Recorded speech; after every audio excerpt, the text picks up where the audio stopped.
Hello guys, আসসালামু আলাইকুম। কী অবস্থা সবার? আশা করি সবাই ভালো আছেন। আর সবার ঈদ কেমন কাটলো? আর আজকে আমার রান্না বান্না করতে হবে, কারণ হলো মা বাসায় নাই। মা ঈদের দিন বিকালবেলা চলে গেছে। ওনার ফুফাতো ভাই মারা গেছে, আর বোনের ভাসুর বললেও চলে, মানে আমার খালামনির বিয়ে হয়েছে ফুফাতো ভাইয়ের কাছেই। ওনার ভাসুর মারা গেছে, আর মা গেছে ওখানে। ওনার যিনি মারা গেছে ওনার মানে ওনার ওয়াইফও অসুস্থ। মামি আছেন হসপিটালে, আইসিউর মধ্যে।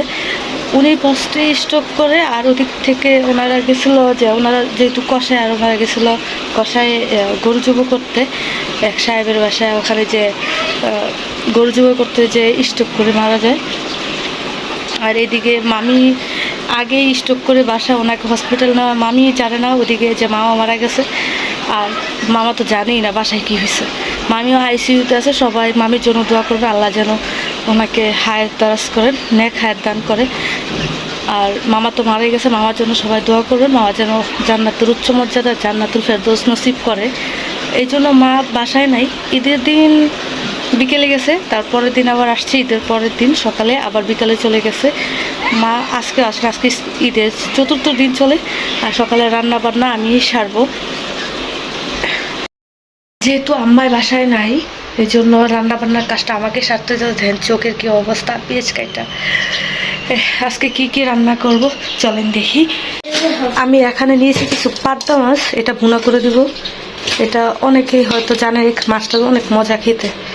পাবদা মাছ এখানে নিয়েছি। এই যে পটল, এটা করে দিব, ভেজে দিব। আর পাবদা মাছের সাথে কিছু টমেটো দিব ভুনা করার জন্য। আর এখানে অনেকগুলো পেঁয়াজ আর মরিচ কেটে নিয়েছি।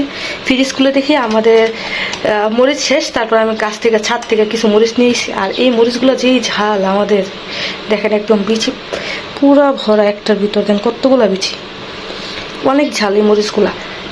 তারপর আমি এখানে যেহেতু ফাহাদ ঘুম থেকে উঠে গেছে, এই জন্য ফাহাদকে একটু নাস্তা করে দেবো জলদির মধ্যে। এই ওটসটা আমার তাড়াতাড়ি হয়ে যায়, 5 মিনিটে রান্না হয়ে যায়। এই জন্য আমি এখানে কিছু নিয়ে নিছি, বাদাম। আর এই তো দুধটা এখানে আগে ফার্স্টে আমি একটু ফাহাদকে নাস্তা তৈরি করে দেওয়ার ট্রাই করব, যেহেতু ঘুম থেকে উঠে গেছে আর সবাই ঘুমাইতেছে। আর এখানে আমি আলু আর ডিম সিদ্ধ করে নিছি, সিদ্ধ হয়ে গেছে।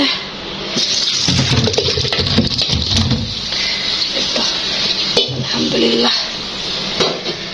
এখন বেশি ঠান্ডা পানি দিলে আলু শুকলাগুলো লেগে যায়।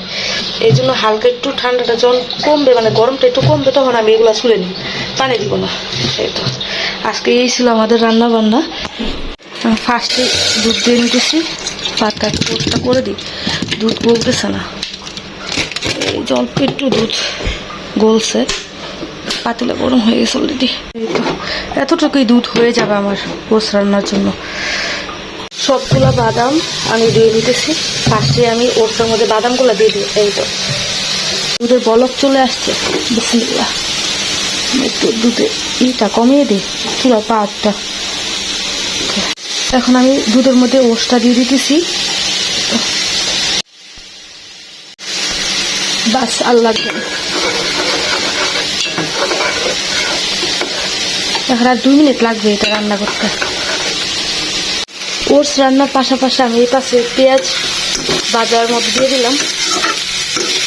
এদিকে আমি বাটা মাছটাও রান্না করে ফেলবো। পাবদা মাছ না বাটা মাছ, এই দুটা নিয়ে আমি কনফিউজ।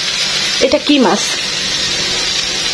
এটা মাছটার নাম কি, পাবদা নাকি বাড়া, কোনটা হবে? বাটা মাছ নাকি পাবদা মাছ? না, অবশ্যই আমাকে জানাবে। এদিকে পেঁয়াজটা ভালো করে ভাজা করে নেব। আর ফাহাদের ওটসটা এদিকে হয়ে যাচ্ছে। আমি এখানে একটু টেস্ট বাড়ানোর জন্য অল্প একটু লবণ ইউজ করবো এটার সাথে, যেহেতু বাচ্চা খেতে চায় না, এই জন্য অল্প একটু লবণ দিতেছি। যেহেতু প্রচুর গরম চলতেছে, এই জন্য আমি এখানে মধু ইউজ করতাম, কিন্তু এখন মধু দিব না, অল্প একটু চিনি দিয়ে দিতেছি। চিনিটা না খেলেই ভালো, মানে পুরো ভিটামিনের গুণাগুণটা পাওয়া যায়। চিনি দিলে এটা নষ্ট হয়ে যায়, কিন্তু বাচ্চা খেতে চায় না। মধু দিতাম, বাট গরমের জন্য মধু দিলাম, এই জন্য অল্প একটু চিনি দিয়ে দিলাম, বাস এটাই। আর এখানে শুধু যাবে আপেল কুচি দিব একটু, অল্প একটু, বাস এটাই। বাটা আদাটা একটু লাগবে সামান্য, এইটা তো রাজা রাজা হয়ে গেছে।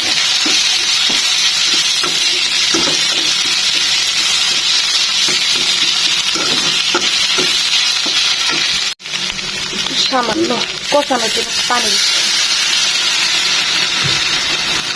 আর এখন আমি হলুদ মরিচ এটার সাথে অ্যাড করব, অল্প একটু হলুদ দেবো। আর মরিচটা আমি কাঁচামরিচ অলরেডি দিচ্ছি, অনেক জাল হয়ে যাবে, এই মরিচটা নিতেই জাল, এই জন্য অল্প একটু ফাঁকি দিব। এখন আমি হলুদ অ্যাড করতেছি, অলরেডি 1 চামচ দিয়ে দিছি আগেই। আর অল্প একটু সামান্য কালারের জন্য শুকনো মরিচের ফাঁকি দিলাম, বাস আমার আর কিছুই লাগবে না এখানে।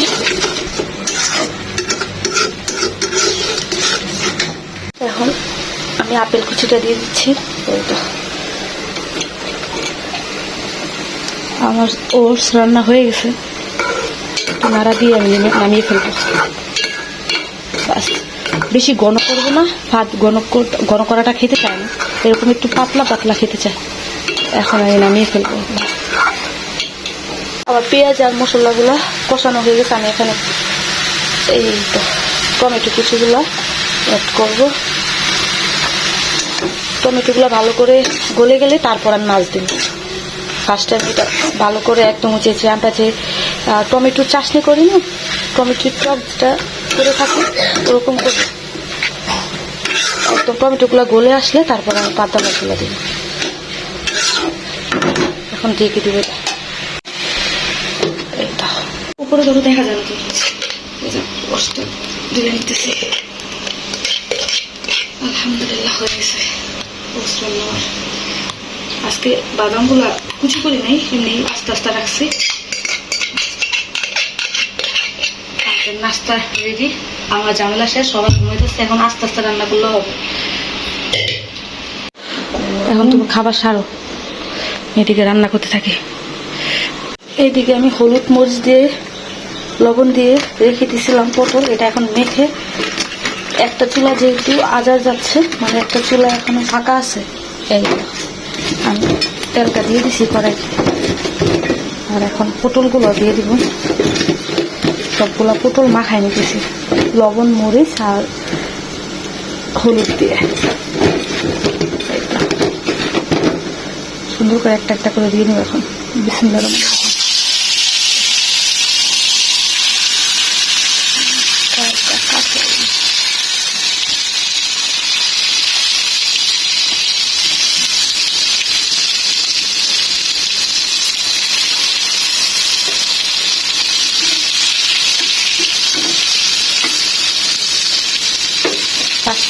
এই 5টা বাজবো, তারপরে এখানে আর 5টা আছে, এটা পরের বার দিব। ওগুলো যাতে সিদ্ধ হয়ে যায় জন্য আমি একটু ঢেকে দিতেছি। আর বাকি পটলগুলো রেখে দিলাম, এটা হলে তারপর দিব। আর এই দিকে আমার টমেটো কি অবস্থা দেখে, অনেকটা গলে গেছে। ভালো করে একদম এক হাতে ভিডিও করতে হয়, আর এক হাতে নাড়া দিতে হয়, এই জন্য কড়াইটা লড়বড় করে। আমি টমেটোগুলো ভালো করে একদম গলিয়ে তারপর আমি মাছগুলো দিব। আরও একটু হলুদ হয়ে গেল।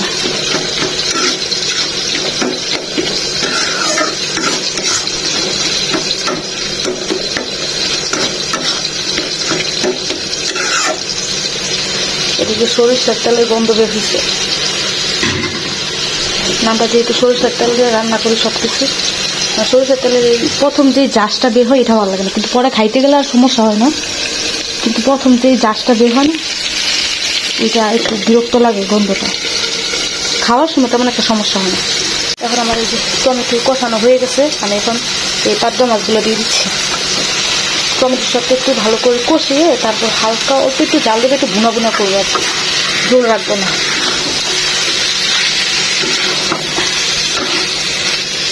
এটা বাটা নাকি পাতা আই ডোন্ট নো, আমি জানি না এটার নামটা শিওর কোনটা, এটা যে জানেন অবশ্যই জানাবেন কমেন্টে। আমার রান্না কিন্তু অলরেডি শেষ, কিন্তু আমি এখানে কি দেই নাই, যারা দেখছেন ভিডিওটা তারা বলতে পারো লবণ। এই লবণ না দেওয়ার কারণে টমেটোগুলো গলতেছিল না ভালো করে, আমি ভাবতেছি যে কী দিই না, এরকম করে তাকিয়ে আছে না, বড় মনে হলো যে লবণ দিই না, তো এখন লবণটা দিয়ে দিলাম। অল্প একটু পানি দিব, তাহলে মাছগুলো আমার খুলে যাবে।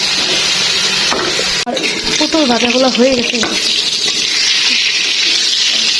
এটা ফ্রিজে অনেকদিন আগে আনা হয়েছে, ড্রয়ারে ছিল ফ্রিজে, দেখলাম নষ্ট হয়ে যেতেছে। তারপর ভাবলাম যে একটু ভেজে দিই, তাহলে ভেজে দিলে খাওয়া হয়ে যাবে, এই জন্য ভেজে নিলাম।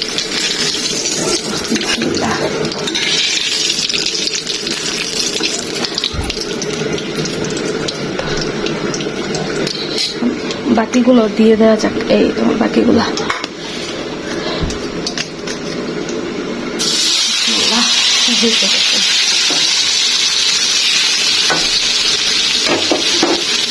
রেখে দেবো, এটা সিদ্ধ হয়ে যাবে রেখে দিলে তাড়াতাড়ি। চুলার আঁচটা একটু কমিয়ে দিই।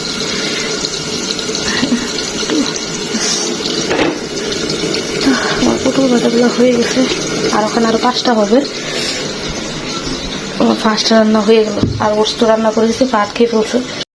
যেহেতু গরম চলতেছে, আর পাকের ঘর আসলে তো আরও গেমে একদম অবস্থা খারাপ হয়ে যায়। আর এত কষ্ট করে এক হাতে রান্না বান্না করা, কাটা বাছা দেওয়া, তারপর আবার ভিডিও করা, অনেক কষ্ট করতেছি তোমাদের জন্য। অবশ্যই একটা লাইক, কমেন্ট অ্যান্ড শেয়ার করবা, আর অবশ্যই তোমার রিলেটিভ ফ্রেন্ড সার্কেলদের আমার ভিডিওটা শেয়ার করে দিবা, ঠিক আছে?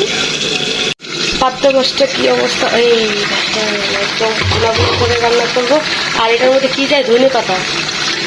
এখন আমি অল্প একটু ধনে পাতা দিব, আর একটু ঝোল কমিয়ে নিব। এখন এটা একটু গুলো করবো, আর একটু ধনে পাতা কেটে এটা একটু দিয়ে দেবো, বাস হয়ে গেল পাত্তা মাছ। পুরো গরম লাগছে, তাই ভাবলাম একটা আম খাই। আম আমার বরাবর অনেক পছন্দ, এই জন্য একটা আম নিলাম। এখন আম খাবো, আর এই ধনে পাতা কেটে এই মাছটার উপর দিব।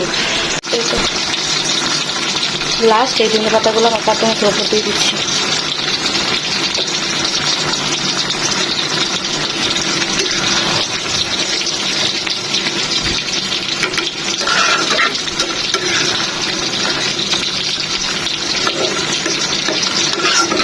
শুধু লবণটা টেস্ট করেই নামিয়ে ফেলি।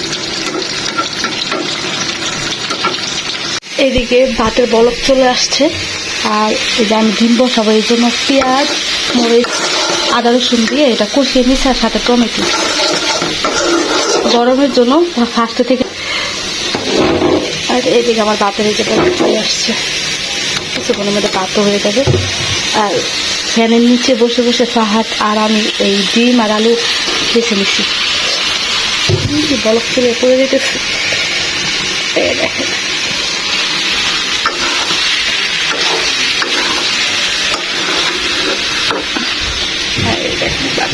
চলে আসছে, খাওয়ারটা একটু কমিয়ে দিই,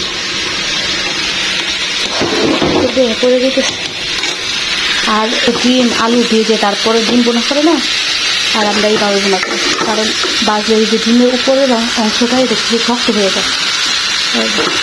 ডিমের উপরের অংশ শক্ত হয়ে জন্য ভালো লাগে না, মা ওইভাবে পছন্দ করে। এই জন্য না ভেজেই ভালো করে কষিয়ে ডিম আলু তারপর বোনা করি। আর ডিম আর আলু বাঁচার মধ্যে ভাত হেল্প করছে, ফ্যানের নিচে বসে বসে তারপর এগুলো বাঁচছি। আবার মৌতাবাড়ি কেডা যাইবো, কেডা তুলবো, সবাই কাম ছেড়ে দিছে। একজন 50-60 হাজার টাকা করে কামায়। হ্যাঁ, এইবার ঈদের দিন এই বিপদ।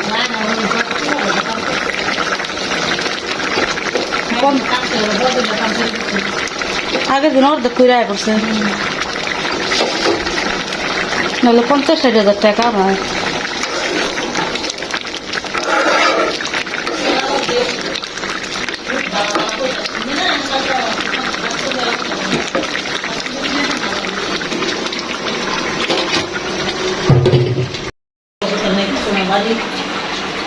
রিনা খালা গেছে গা, নানি না আবার একলা হয়ে যাবো, আর কামড়ো বেশি।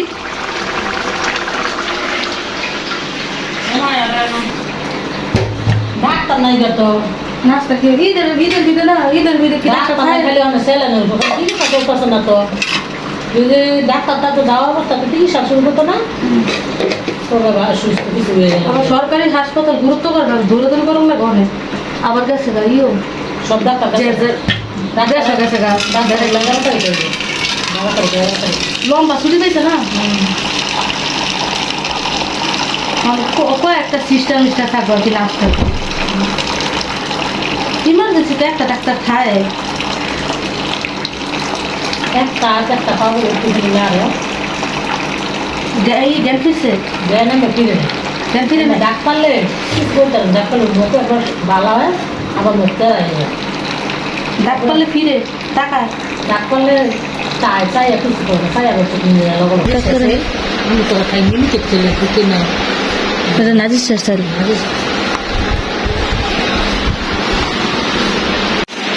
সব কিলো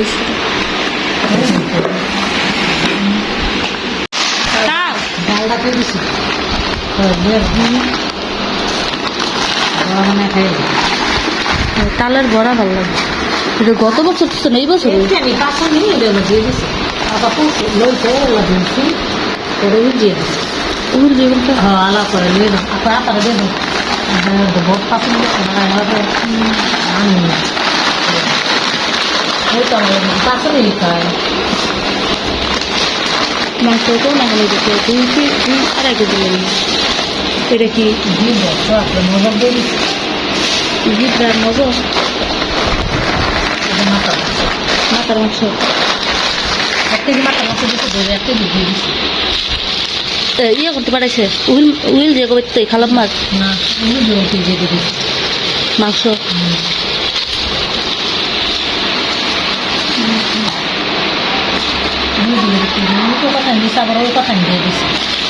খালাম মাছ যাবো উইল দিয়ে করে এটা পোড়া মানে দুইটা মিলছে বাবুরা মজা কারি মজাটাই আলাদা দুই গুঁড়া করছিলাম লাগিয়ে মেলা কথা করতে না আমি তো দেখ তুই না দুই দেখা দেখেন দাদা না রায় না কিছু না দিয়ে দেওয়া করে তুই ব্যবসায়ী করে পয়সা জিব্রা জিব্রা আবার আনুন না দোয়ানতে জিব্রা এই মাতার এই যে ইয়ে আছে জিব্রা আছে এটার ভিতরে না এই যে তালের পিঠা বানাইলে ভালো খালামায় তাল পাইলো কই আচ্ছা তোমায় মামা তোর তোর মধ্যে যেটা পরে দিয়ে আনে আলহামদুলিল্লাহ আমার দোয়াদাই কাজকাম পুরা শেষ ফুললি ফাইনাল এখন গোসল করবো তারপর খাবো যেহেতু রান্না বান্না করছি গাইমা অবস্থা খুবই খারাপ অল্প করে বাথরুম সেই মা এসব আমার বিকালে আসবো বুঝি এখন থেকে চলে আসছে